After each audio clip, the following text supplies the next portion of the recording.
Thinking of buying a house and want a really low interest rate? Owning has a special for home purchases, where Owning pays all your closing costs, and the rate in APR is an unheard of 1.75% for a 15-year fixed mortgage with 20% down. This is the craziest low rate for a mortgage with no closing costs that Owning has ever done. 1.75% rate in APR.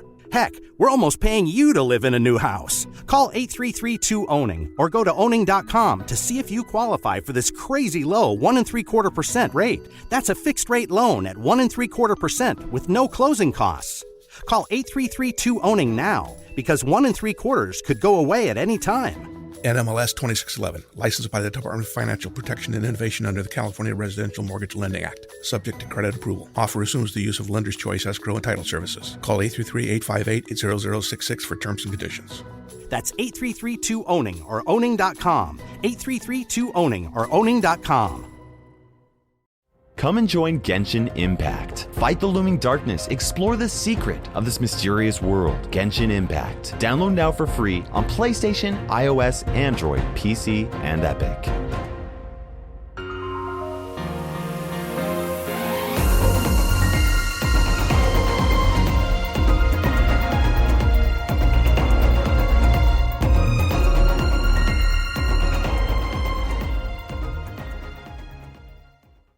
Sports Radio 610 presents Payne and Pendergast, presented by Allied Home Security.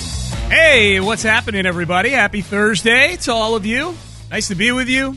Appreciate you getting up with us. If you're driving in, drive safe. We are with you till 10 a.m. this morning. Astros are off today after disappointing us greatly last night. They're going for the sweep against the Indians, and they lost 5-4. Good morning, Seth. How are you today? It's a disgusting abomination of a performance. 5-4. If you can't win every single game you go out there, then why even bother? That's right. They have. This is one of those stats that I think it sounds worse than it is, but it has felt like this at times, Sean. You know, I've been saying, like, hey, the Astros are just too gentlemanly to sweep a team. They don't want to embarrass a team like that. But they've 7 out of 12 opportunities to sweep teams. They haven't done it in 3 and 4 game series, which small sample size, I guess. It feels like there's more times where they should just go ahead and clean up. You're facing a pitcher that's got a 7.5 ERA. Right. I'll let you score more than a few runs. Huh? Yeah. Like, let's get some of the double-digit action back in here. Yeah, you'd have made some decent money fading the Astros in the final games of series where they've won all the games up until that point. You're absolutely right. It's 7. You had put that number in the rundown, 7 of 12 opportunities, and I'm like, God, it feels like more than that. It feels like there's been a ton of times this year where they've had a chance to close out with sweeps, and then they just, for whatever, sometimes the last game, a lot of these series, the last game is a day game after a night game. It's a Sunday, so they don't have their normal lineup in there, that kind of thing, and it is what it is. Hey, look, the Astros are still in first place. I didn't check to see what the A's did last night. Are they still 3.5 games up in the standings, or did the A's, because the A's have been playing some good baseball lately. I'm fact checking myself on that 7 of 12 thing, because I read that at 5. I read it at 5 a.m. this morning, and I've got a bad history. I thought, like, as I was reading that article, I said, hey, that Abreu homer was a 3-run homer. You guys said it was a 2-run homer. Then I went back and looked at it, and the Chronicle had gotten it right. I just read it wrong. Yeah. So I'm like the worst. I'm the worst 7th grade teacher ever. I'll pull out the red pen and mark you wrong even when you're right. The Astros are... Oh, the A's didn't play. So the Astros are exactly 3 games up in the standings right now. So we're good. We're fine. It's all good. The Astros also lobbied to join the SEC yesterday. Don't start conflating stories now. That's what I read in the Chronicle, Sean. It's one of the most popular stories in the Chronicle right now. The Astros inquired about joining the SEC. Well, they would steamroll the SEC, let me tell you. Nick Saban wants nothing to do with Yordan Alvarez, let me tell you right now. Could the Alabama football team beat the worst team in Major League Baseball? I love that topic. Coming up next on Sports Center. Yeah. Although I would say there is one thing about the Indians. They look like they could be playing in the College World Series. That is a young team. It is. I'd say watch out for the Indians going forward, because every other guy that either gets on the mound or gets up to the plate looks like he just made it through puberty. I wonder how Indian fans feel. They were kind of, this time last year, not this time last year, but heading into the offseason last year, sort of heading into a similar thing that the Astros are with Carlos Correa. Correa's heading into true free agency. The Indians ejected 1 year before. They were able to make a trade involving Francisco Lindor. But I wonder what Indian fans were feeling last year, knowing that the team, that in all likelihood they were going to move on from Lindor. Because I think the sense I get with Correa is that most people have kind of resigned. Most of the people I interact with, Seth, have kind of resigned themselves to the Correa's not going to be here next year. And Lindor probably meant more to the Indians than Correa does to the Astros. And I'm not saying that to diminish Carlos Correa. I'm saying that more to pump up the depth and the core that the Astros have. The Astros, even without Correa, would still be a really good baseball team. Lindor was, he was kind of the franchise for the Indians, but I wonder how they're feeling about that right now. I do see some of our listeners still, pretty adamant and angry and insisting that James Click re-sign Carlos Correa. And sometimes I'll see in responses to questions about who should the Astros trade for or who can they let go. I'll just see a lot of angry responses say, don't do anything, just re-sign Carlos Correa. Problem in baseball is it's not quite like football. The in-season renegotiation or extension isn't nearly as common. Yeah. So it's once guys make it to that free agency year, if they start playing, they're generally going to play the season out because it's just there's not as much risk of injury, and they've kind of played their hand at that point. Well, and Correa has already said he's not talking during the season. Now that could, if the Astros come to him and say, "Hey, 10 years, $340 million." Nope, sorry, I'm not talking. That everything's negotiable, but Correa has made a very public stance that he's focused on the season and he'll worry about the offseason when the offseason gets here. Correa finally got off that schneid 2 nights ago. He finally got a hit. Didn't look good last night again offensively, but defensively, boy, Seth, there's so many times during these games with the Astros where the ball gets hit in the area of Carlos Correa, and I have to sit here and tell myself, do not take this guy for granted and the defense that he brings at shortstop. You know what I mean? Like that to me, if Carlos Correa is not here anymore after this year, at the plate, I think the Astros have plenty of hitters. The defense is going to be tremendously missed next year if there's no Carlos Correa in the middle of that infield. Yeah, and it's interesting. Like without going too far down the rabbit hole of the advanced analytics and everything. For the longest time with the advanced stats, it was all about offense because it was harder to quantify defense. Where now, because they have so much motion tracking technology and all of that, I think that the pendulum is swinging back towards teams appreciating defense more and more, and I just don't know. I don't know where the Astros stand on that. I don't know how they plug that into the algorithm. Is it back to the old days all of a sudden where a shortstop's bat doesn't matter nearly as much because he's so good defensively? I don't think they're quite there, but there is that perhaps ray of sunshine that, man, he's gotten better and better every year defensively, and he was already really good. So that's I'm going to miss that, man. To feel like it's so automatic that no matter what arm angle or body positioning or how quickly he has to get rid of the ball out of your shortstop, he's not just making the throw, he's making a laser throw to first or home, making it to home on these relays. Sean, look, the Astros know better than anybody else that the chance of getting the ball from the outfield to home plate accurately are pretty small. That's why the Astros send everybody around third almost every time. That's right. Except that when you've got Carlos Correa on a relay, I swear it's like adding an extra 0.3 of a second to your time to make a play because Carlos Correa is so damn good at it. Yeah, I'm gonna miss that. Even if it's one of the young studs, I don't think they're gonna be nearly as good as Carlos Correa. It's not just, Seth, that he doesn't make errors. It's not just that his fielding percentage is really, really good. It's that he makes plays that other human beings can't make. You know what I mean? Like I think about that play that he made earlier in the season, that double play.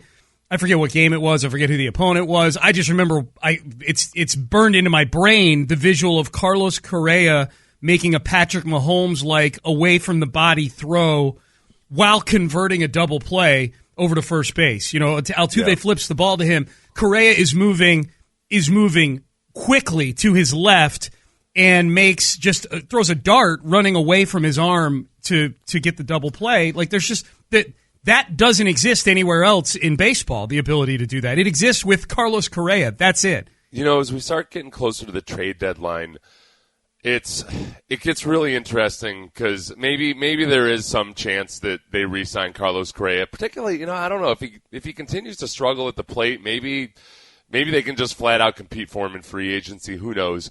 But the Astros are kind of loaded with shortstops and future shortstops right now. Yeah. I mean, I know a lot of people just do not want to trade away Pedro Leon, but the Astros really like Jeremy Pena too. There's the potential replacements right there for him. Give you kind of three options moving forward, both at the trade deadline and next year. I'm not particularly married to Pedro Leon. I know a lot of people just flat out don't want to trade him no matter what. I think they've got enough in the pipeline right now that you could get by until Pena's ready, or maybe it gives you extra room to re-sign Carlos Correa. Yeah. I think there's more flexibility than we would have thought several months ago, just because it looked like, oh my gosh, the Astros are right up against the competitive balance tax, and oh my gosh, they've lost all their stars. It's not quite that dire. I think there's a whole lot more chance to move this thing forward sustainably. All right, so the Astros lose last night to the Indians 5-4. They're off tonight. They've got the Texas Rangers coming to town this weekend. We'll continue to touch on that throughout the show. Bottom of the hour, we'll get into the college football realignment talk. I think that's a topic that probably has more legs on it than we have in the next segment here. So we'll get to that. When the future mother-in-law, though, steps into a situation, then it's on. I think we know that. When a mother-in-law or future mother-in-law steps in, it's on.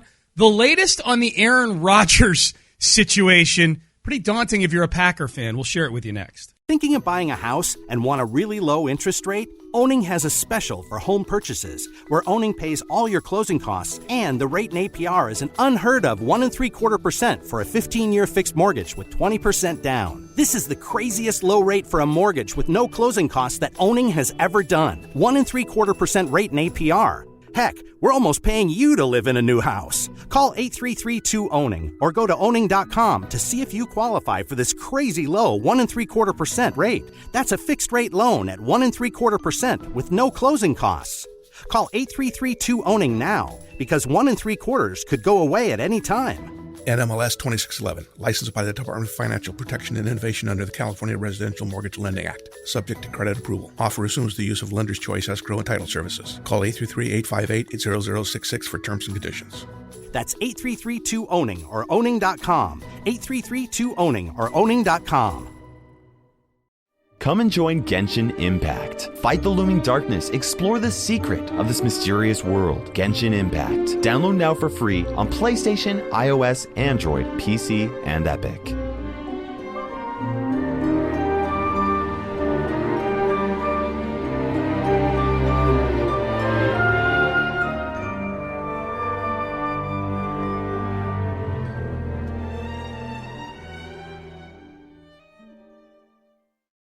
Sports Radio 610 presents Payne and Pendergast. Payne and Pendergast with you on a Thursday. Bottom of the hour, we'll get to the college football realignment talk. UT and OU reaching out to the SEC. Big story.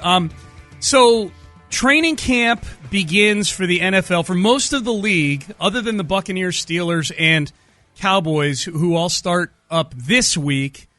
Everybody else starts up next week. Tuesday is sort of the first official day. The league is making it a big deal. Camp Caserio really starts for us here on Wednesday with the first practice, and Seth and I will be out there covering it for you live, as the station will be throughout the next several weeks. We've got you covered on training camp on Camp Caserio with the Texans. The two biggest stories going into next week are going to be Deshaun Watson. What's his situation? If the league has not done anything with Deshaun, does he show up at the facility? Does he not show up at the facility? Does he stay away? Does the team tell him to stay away? There's a lot of different ways this thing could go. The other one, Seth, is the Aaron Rodgers situation, which is right now Aaron Rodgers is in his own standoff with the Green Bay Packers, not happy with the team, not happy with the front office, maybe not happy with his contract. We know that the stories were circulating over the last week or so about him rejecting a 2-year contract extension that would have made him, at least on paper, a Packer for the next 5 years. So I guess yesterday in the wake, or earlier this week, in the wake of all the Aaron Rodgers news that's been going on the last few days, Stephen A. Smith had a take on Aaron Rodgers that got posted by ESPN and by Stephen A. Smith on Twitter. Here was Stephen A. Smith on the Aaron Rodgers situation. The bottom line is this. This is proof of what I've been talking about for months. It's not about football. It's not just about the money. It's not just, and it certainly isn't about football. The Green Bay Packers were 13-3 in back-to-back years under Matt LaFleur as the head coach. They went to back-to-back NFC championship games, which means they were a part of the Final Four for 2 consecutive years. What idiot out there would possibly think this is football? This is not about football. This is about the way that the Green Bay Packers have treated their star player. They have disregarded him. They have dismissed him. They have minimized him. They've disrespected him. And he said, bump y'all. Enough's enough. Okay, so that's Stephen A. Smith, and we don't know if Stephen A. Smith talks to Aaron Rodgers or people in his camp. Well, that's just real quick. That's Stephen A. Smith's opinion on what is driving the Aaron Rodgers situation. Whether it's driven by any sort of news from Rodgers' camp or whether that's just Stephen A. Smith observing is somewhat irrelevant to what I'm about to share with you. That video that contained that audio got posted on Twitter yesterday. It was retweeted by a woman by the name of Lori Woodley. Who is Lori Woodley? She is the mother of Aaron Rodgers' fiance. She is Aaron Rodgers' future mother-in-law. She retweeted it, Seth, and just put 2 words on the retweet. Spoken truth. Boy, wonder if she knows Aaron Rodgers' history with family members. And she might be sabotaging her daughter's own potential relationship with Aaron Rodgers. Well, the tweet's still up. I'll point that out. Yeah, it has not been taken down. I wonder if she knew enough to go ask Aaron if that was okay. Yeah. Because she's new to the game, right? She's not her daughter doesn't watch football or anything. I don't know if it's a sports family or what have you. But sometimes rookies have this issue where their parents are chiming in on stuff too much. Remember Eli Apple's mom was spouting off all the time, and you kind of got to talk to your mom and say, "Hey, Mom, this is let's just try to keep a lower profile about this. It adds too much to the mix." I wonder if she knows. Which is one more thing, one more wrinkle thrown in here. What if Aaron Rodgers all of a sudden decides he has to cut ties with his future mother-in-law, and then that creates even more drama? Well, you tell me if you think I'm off base. I read this as validation for everything Stephen A. Smith just said in that tweet. Sean, don't do this. Don't fall for Stephen A. Smith's trick. Sean, everybody knows that it's more than just money with Aaron Rodgers here. And then all of the reports have been about his hurt feelings and all of this other stuff about how he doesn't like Brian Gutekunst and about how it's not just on the football field. Yeah. Like there's a whole milieu of things that go into why Aaron Rodgers is so upset. So basically Stephen A. Smith just said, all these idiots who don't actually exist who are saying this is about football or money or what have you, they're all wrong. Like, yeah, it's always about multiple things. Now, money can be a salve. Money can be a balm for hurt feelings. That's the way the world works sometimes, especially in the world of professional sports. And I think with Rodgers, a lot of it has been people wondering or speculating, well, if he got a new contract, a long-term contract, plus they fired the general manager, Brian Gutekunst, perhaps that's what he's after, because Gutekunst would have been responsible for drafting Jordan Love. Perhaps it's some kind of a trade of Jordan Love, even though Rodgers will never come out and intimate that, because then you look really petty as hell. Yeah.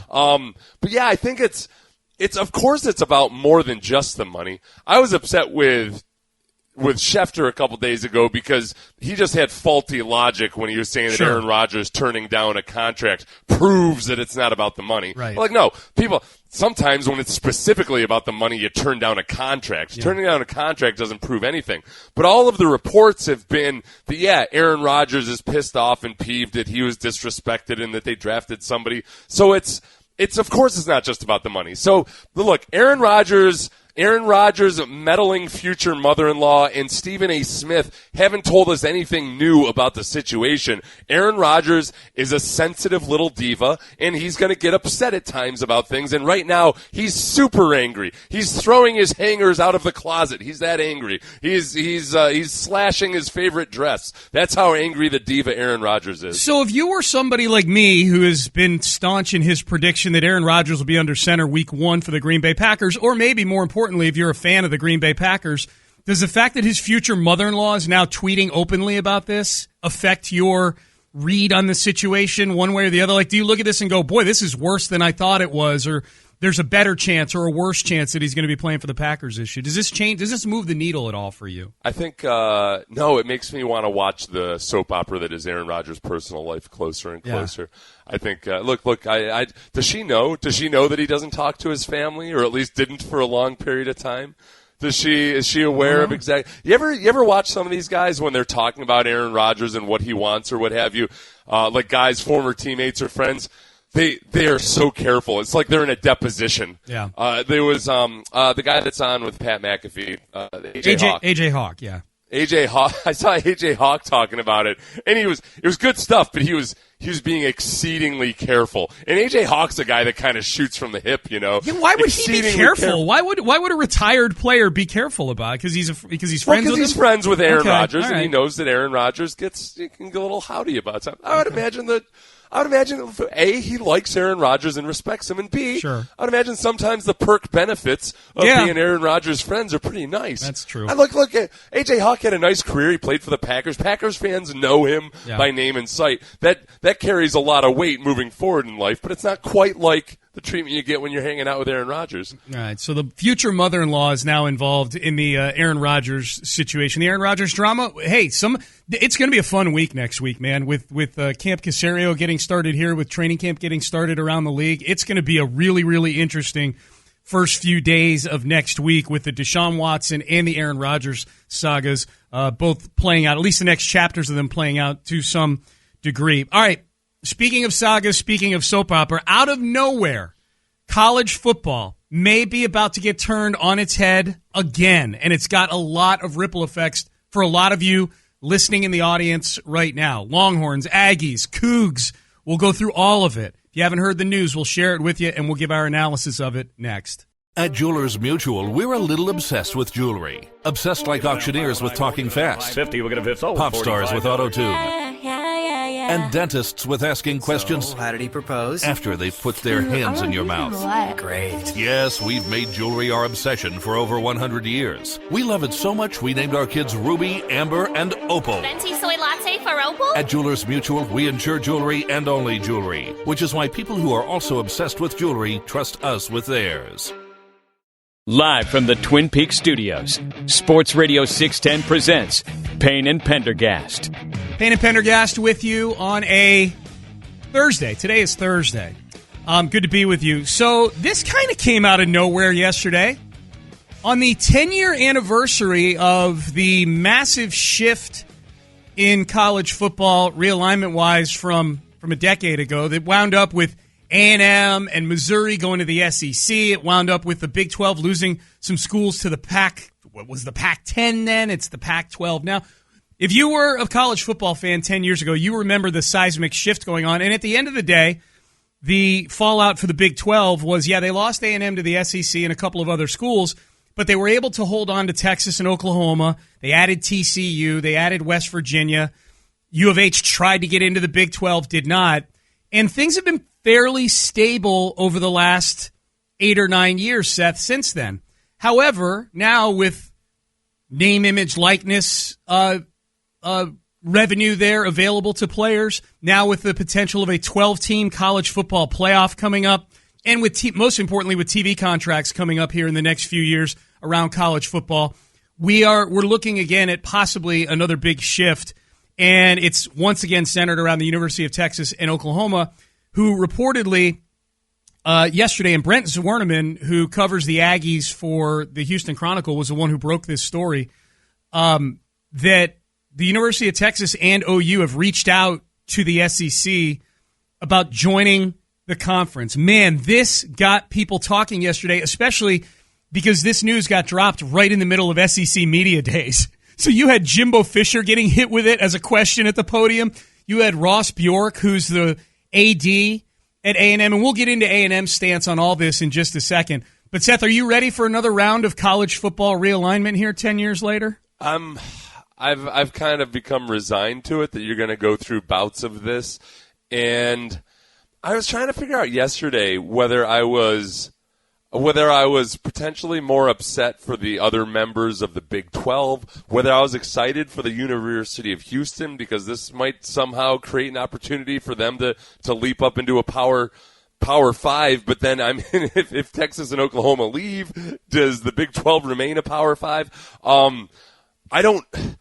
I'm not excited about it. I'm tired of all the fighting, Sean. It feels like we're it feels like there's just like you're in one of these regions of the world where there's constant fighting and endless war between different factions and territories and what have you. Are you talking about the fighting between the different Texas factions in this? UT, A&M, U of H? No, I mean just the shuffling of conferences and whatnot. Yeah, like I'm old enough to remember. Like I remember when the Big Ten was 10 teams and the Big Six reigned supreme. Yeah. The Southwest Conference. Tell your grandkids about the Southwest Conference today if you want to give them a good history lesson. Right. But that's life. That's football. I do think that this is what we're headed towards. There's going to be super conferences. It's notable, and I think it's been perhaps a little underemphasized. It's notable that Texas and Oklahoma went to the SEC. This is not the SEC courting Texas and Oklahoma. So it's really easy to get out in front of yourself and think like, oh my gosh, this is going to happen. They got to have a majority vote. Texas A&M is going to vote against this, like 100%. And then it comes down to, okay, do the other teams in the SEC, I don't think any of the teams would oppose Texas or Oklahoma. It makes sense. They're going to be big draws. Well, it makes sense from a financial standpoint.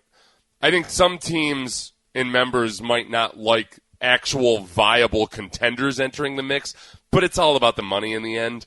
And if you think you're headed towards 16-team super conferences eventually, you might as well take a couple of teams that can draw big TV numbers compared to, say, like, I don't know, either of the Mississippi teams, Kentucky. Like, I don't know. Those backwater states aren't pulling any TV eyeballs, whereas Texas, Oklahoma would pull a lot of television. You draw big ratings on the games involving those teams, no doubt about it. But I think you touched on something there. Well, first of all, we need to lay out for people what needs to happen in order for these two teams to be admitted to the SEC, because the SEC bylaws require 75% approval by the member schools in order to allow any school, but in this case Oklahoma and Texas, into the conference. There's 14 teams in the SEC, so that would mean that 11 of the 14 schools need to approve Oklahoma and Texas getting admission into the conference as members.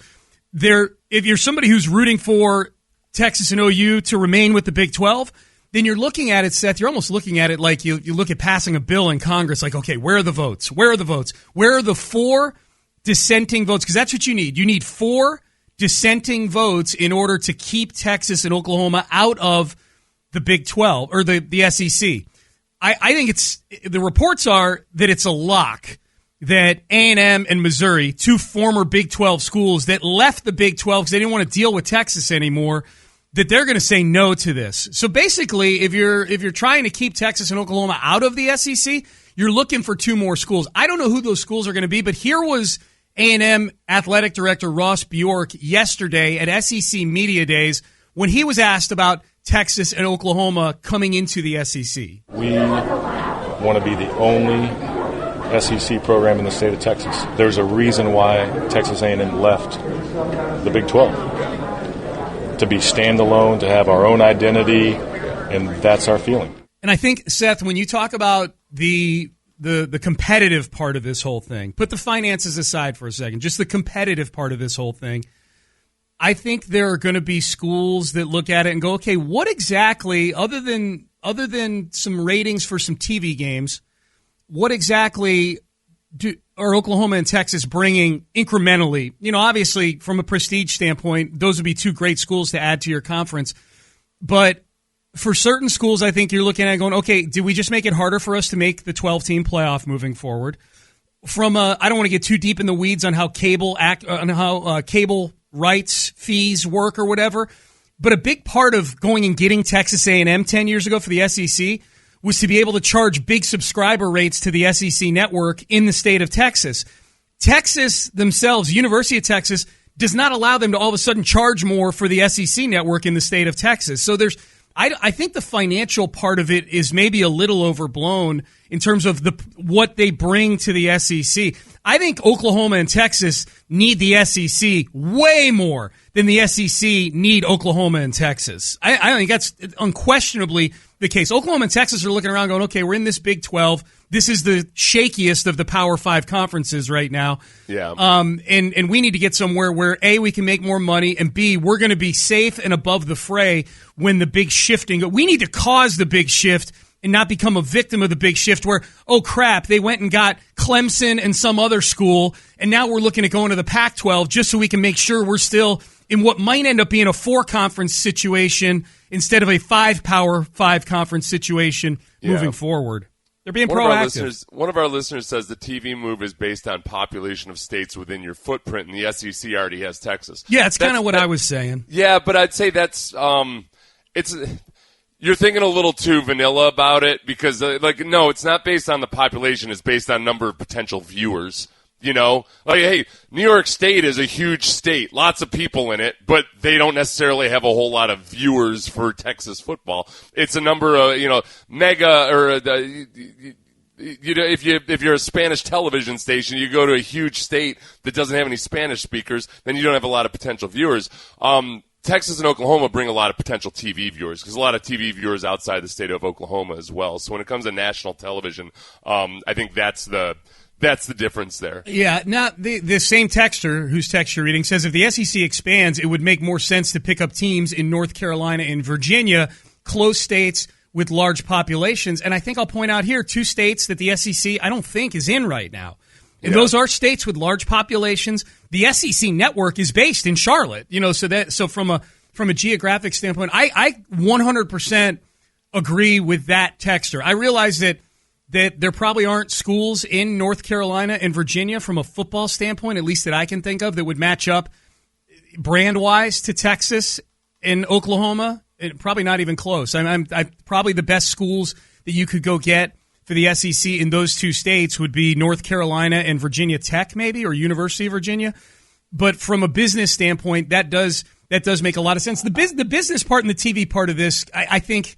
I don't know how radio friendly those topics are in this whole thing. I think. Well, I think it's relevant because it's okay. Just like to simplify it. Okay, how enticing is the state of Texas? Yeah. Okay, you just said, hey, there's nobody in North Carolina that with an SEC presence or what have you. Like, okay, there's only 10 million people in North Carolina. Yeah. There's 30 million people in the state of Texas. Yeah. So it's not as simple as like, well, here's a state, let's pick up that state. Yeah. Oh, we could get all of Rhode Island? Mercy me. Yeah. Put a team in Rhode Island. It's where is there an avid football fan base and how many of them are there? So a certain portion of the 30 million people in Texas are Aggie fans, and a certain portion are Texas fans. Pretty big chunk of them. So I think that's where I think a lot of people in the SEC, when it comes strictly to the money, would be really intrigued by University of Texas in the draw that they would bring, regardless of what like the political designation is on or the name of their state. Yeah, I think the needle movers for people when it comes to this story isn't is it going to happen? Is it not going to happen? I mean that it either will or it won't. If it does happen, because if it doesn't happen, then it's just status quo. If it does happen, I think there are to me, Seth, there are 3 big questions if it does happen. One, how excited are people going to be, not just with the 2 schools, but around college football that we get Texas and Texas A&M again? That's number 1. Number 2, what does happen to the Big 12 at that point? Once Texas and Oklahoma leave, I mean, Oklahoma State is going to have a say in this as well because this is going to turn into a political thing where Oklahoma State, they're a state school in Oklahoma as well, and they're going to go, wait a second, Oklahoma, you're leaving us here back in this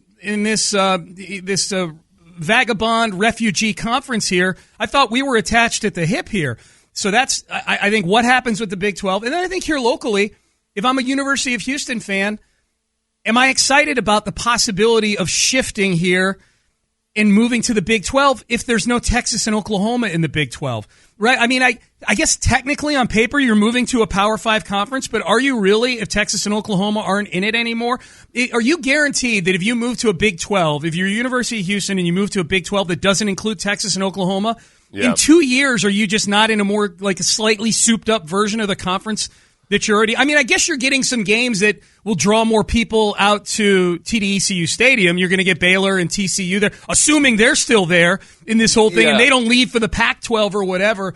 I wonder how Coug fans are feeling about this news just 24 hours into it here. Well, I don't think – you know what I think they would probably feel? I think they'd probably feel like, you know what? I don't think that Big 12's still going to let us in because they know that there's way too much football talent in the city of Houston, and half the, most of them that don't go off to the SEC are headed off to other Big 12 opponents or Big 12. They might be favored in the conference 2 years from now if they were to join it without Texas and OU in it. Yeah, I think the same things that have kept U of H out for the last several years would continue to keep them out. Yeah. I mean, one of our texters brings up that maybe the SEC should be considering University of Houston. And I would point out again that this was Texas and Oklahoma going to the SEC. And that needs to be pointed out repeatedly, I think. As reported, yeah. This doesn't look to be the SEC courting the Big 12, or courting Texas or Oklahoma. And so, right now, this might as well be like, hey, I asked Cindy Crawford out on a date. Yeah. Okay, cool. What do I do with that? She's probably, A, Seth, she's married. B, so are you. I'm not so sure that I want to go out with Cindy Crawford. Okay. Yeah. Well, Brandy may have a say in that ultimately as well, I would think. But I'm not the one that asked her out. Yeah. The University of Texas asked her out. I got you. So, Payne and Pendergast with you on a Thursday. We're talking about the University of Texas and OU approaching the SEC. I think it's noteworthy, too, that the reporter that broke the story is covering the Aggie beat, and that the Aggies don't want this to happen, at least outwardly right now. They don't want it to happen. Who knows? Maybe money talks, and maybe ultimately, I would be curious how Aggies feel about this. Would you, as an Aggie, be excited about being back in the same conference with Texas, and now you're going to play them again? Probably be in the same division with them, and what I would imagine is going to be a 4 division with 4 teams in each division, 16-team SEC. Would you be excited about having Texas back in your lives on an annual basis again, or do you like having the exclusivity of being the only SEC franchise in the state of Texas and everything that comes with that? I would imagine it's very split among Aggie fans right now. Yeah, because there's so much sniping between Texas and A&M that it's sometimes I think it's more just both sides wanting to take shots at each other. But do you kind of miss having that foil? Do you kind of miss having that rivalry? Do you miss having that, especially that every year battle? I mean, because look, if it would be a 16-team conference, what do you think's most likely? You're saying 4-team divisions? I think so. I think that would probably make the most sense. That'd be fun too. Then I think you got cross-pollination. You can play a different division from year to year and everything. Keep it interesting, but maintain some rivalries. But you'd have a 4-team division, and a lot of times A&M and Texas vying for winning that division. Yeah, and however that works out, I would think most Aggies, even though they like having something that Texas doesn't have, I think they would. I would guess when you put your poll up about this, Sean, that the majority of Aggies would actually enjoy having Texas in the conference. Yeah. Okay. Well, and I'll put it up on a Twitter poll form. I'm sure there will be other people voting in it other than Aggies. Yeah. I think the other thing too, Seth, with Texas. And look, nothing is forever in college football. A lot of stuff is cyclical. They've got a new head coach. Although Tom Herman was supposed to be the truth at Texas, and he was mediocre by Texas standards. Is Texas? Be careful what you wish for. I mean, you're going to go to the SEC, and you're a team, you're a school that if the 12-team playoff existed going back to 2014, Seth, the format that has been proposed moving forward. If that existed from jump when the playoff was created in 2014, 39 different schools would have made the college football playoff since 2014. Texas ain't one of them. Yeah. Texas would not have even made a 12-team playoff in any of these years. So be careful. In the short term, you might be signing up to be 7-5 every year at best. You know what I mean? I think that if the NCAA eventually goes to a 64-team format, the way Mike Leach proposed or wants or expects, it was one of Mike Leach's kookiest ideas. I do think, however big it gets, there's something to In wrestling, in NCAA wrestling, they used to do it this way. I think they might still. Basically, the number of wrestlers that would get sent to the national tournament would be based on how strong their conference is year to year. So like when the Big Ten was really strong, they might send the top 3 or 4 from their conference tournament to the finals, whereas smaller, like the Ivy League, only gets to send the champion to their finals. And right. I don't know if it still works that way, but I always kind of liked that format. Yeah. Because that meets it in the middle. Like the strength of your conference matters, and you almost get rewarded for being in a really strong conference instead of punished. That maybe that's the rankings could work out that way. All right, Payne and Pendergast with you on a Thursday. That's the big news that I'm seeing at the bottom of the ticker. And Seth, as you pointed out to me last night, that's by far the number one trending story on places like the Chronicle this morning is Texas and Oklahoma reaching out to the SEC. And yes, you got to make that distinction. They are reaching out to the SEC. This is not the SEC courting Texas and Oklahoma. And I think it's noteworthy that the Aggie beat writer, Brent Zwerneman, is the one who broke this story. Because that could be so. If you're looking at this news coming out now as sort of a calculated chess move, I think the Aggies are a faction that would want to scuttle it. And then this news coming out right now does illustrate that it's Texas and Oklahoma reaching out here. This is not the SEC, at least according to the news reports. This is not the SEC courting Texas and Oklahoma. I think these two schools need the SEC way more than the SEC needs them. All right, we head into the 7 o'clock hour. Will Camp Caserio be a circus next week? John McClain kind of laid it out for us yesterday. We'll let you hear what John had to say about that possibility next. Thinking of buying a house and want a really low interest rate? Owning has a special for home purchases where Owning pays all your closing costs and the rate in APR is an unheard of 1 3/4% for a 15-year fixed mortgage with 20% down. This is the craziest low rate for a mortgage with no closing costs that Owning has ever done. 1 3/4% rate in APR. Heck, we're almost paying you to live in a new house. Call 833-2-OWNING or go to owning.com to see if you qualify for this crazy low 1 3/4% rate. That's a fixed rate loan at 1 3/4% with no closing costs. Call 833-2-OWNING now because 1 3/4 could go away at any time. NMLS 2611, licensed by the Department of Financial Protection and Innovation under the California Residential Mortgage Lending Act, subject to credit approval. Offer assumes the use of lender's choice escrow and title services. Call 833-858-0066 for terms and conditions. That's 833-2-OWNING or owning.com. 833-2-OWNING or owning.com. Come and join Genshin Impact. Fight the looming darkness. Explore the secret of this mysterious world. Genshin Impact. Download now for free on PlayStation, iOS, Android, PC, and Epic.